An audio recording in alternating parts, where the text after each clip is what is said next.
For this section, we're going to look at the life and the writing of John Winthrop and how he planted the seeds for the Enlightenment to come. Now, when we think of John Winthrop, he exactly doesn't have the most cordial reputation. Oftentimes, he's thought of as being authoritarian, oppressive, rigid in his religion and the way that he governed. But actually, when we look at the sermon that he gave, A Model of Christian Charity, you actually see a guy that's quite open. And when you look at his picture, beneath kind of his staunch, stoic appearance, he actually has a big smile and an open heart. And so we're going to see how John Winthrop, through his writing and his sermon, is actually quite tolerant and acts as a forerunner to the Enlightenment.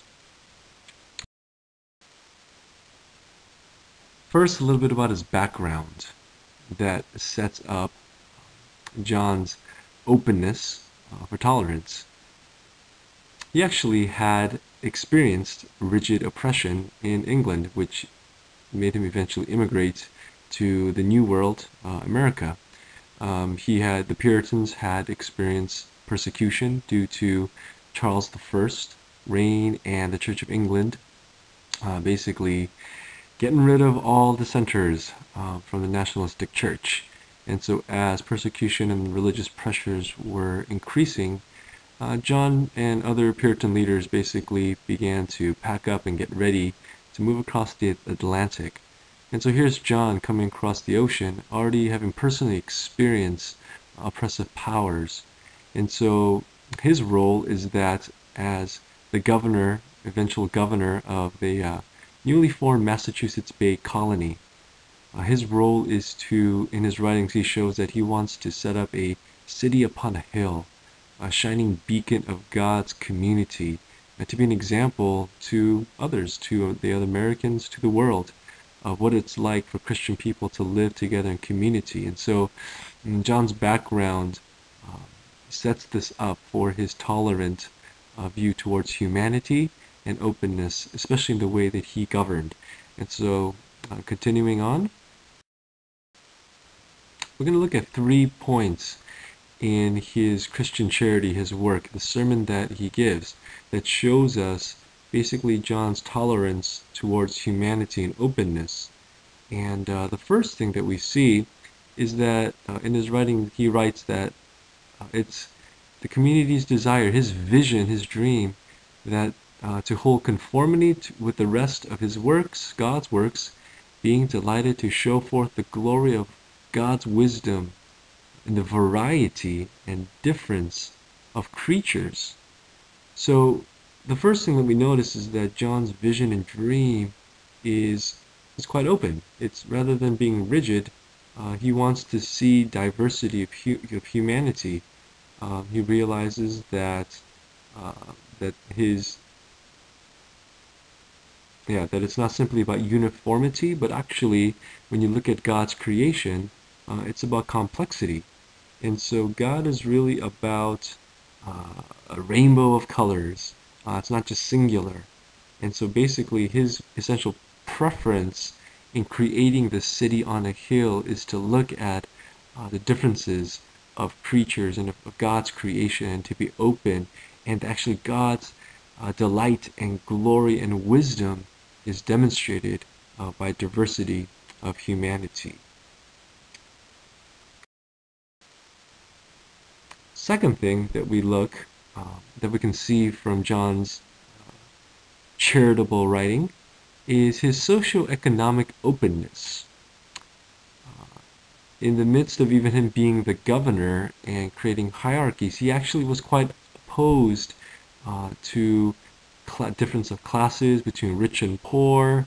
And in some of his one quote, he said that he, my God, might have the more occasion to manifest the work of his Spirit, first upon the wicked, in moderating and restraining them, so that the rich and mighty should not eat up the poor, nor the poor and despised rise up against their superiors and shake off their yoke.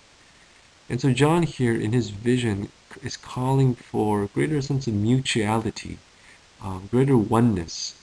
And so his vision is mutual respect, even amongst the differences socioeconomically.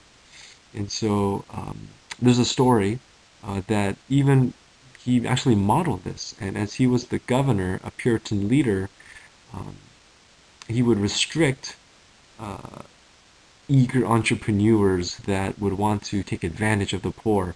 And one time there's a story where a man was caught stealing from a woodpile and was dragged before the governor.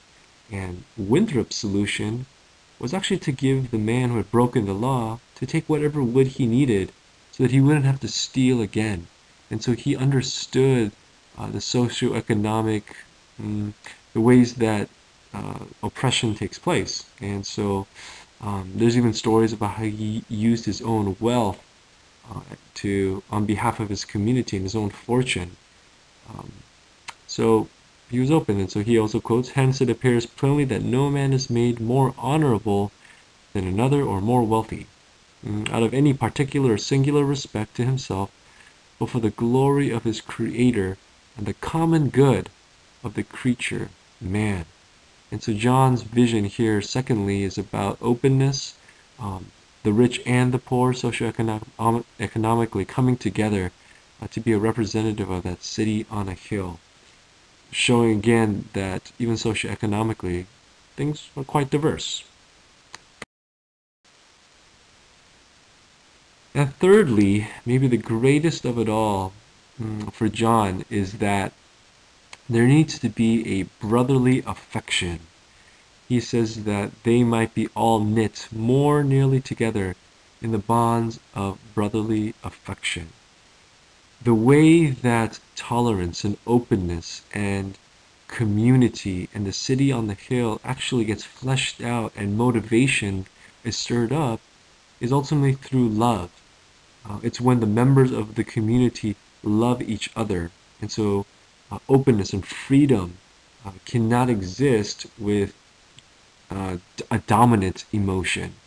There actually needs to be openness and brotherly affection towards those that are even different, those that are sinners, those that um, may have different viewpoints per se. And so here he talks about the emotions of loving and having brotherly affection towards those that are different.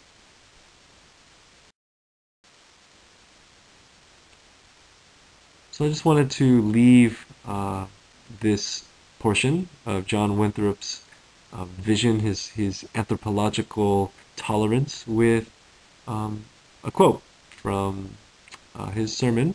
He says that we must entertain each other in brotherly affection. We must be willing to abridge ourselves of our superfluities for the supply of others' necessities. We must uphold a familiar commerce together in all meekness, gentleness, patience, and liberality. We must delight in each other, make others' conditions our own, rejoice together, mourn together, labor and suffer together, always having before our eyes our commission and community in the work, our community as members of the same body. So we shall keep the unity of the Spirit in the bond of peace. And there's his signature to go with it, affirming that he wants humanity to come together and to experience oneness and openness, and tolerance, and diversity even. So to recap it all, concluding remarks, Winthrop had quite a charitable view, which laid the foundation that uh, planted the seeds for diversity, for openness, for tolerance, and in the way that he governed, especially um, in his writing, he shows that government and the way that he exercises authority can actually help bring about a more charitable world. And ultimately, it's this charitable openness that leads the way to difference of thought, even, such as the Enlightenment. And so, again, John might not fully jump all the way to Enlightenment thought, but he kind of first lays the ground and leaves space for it.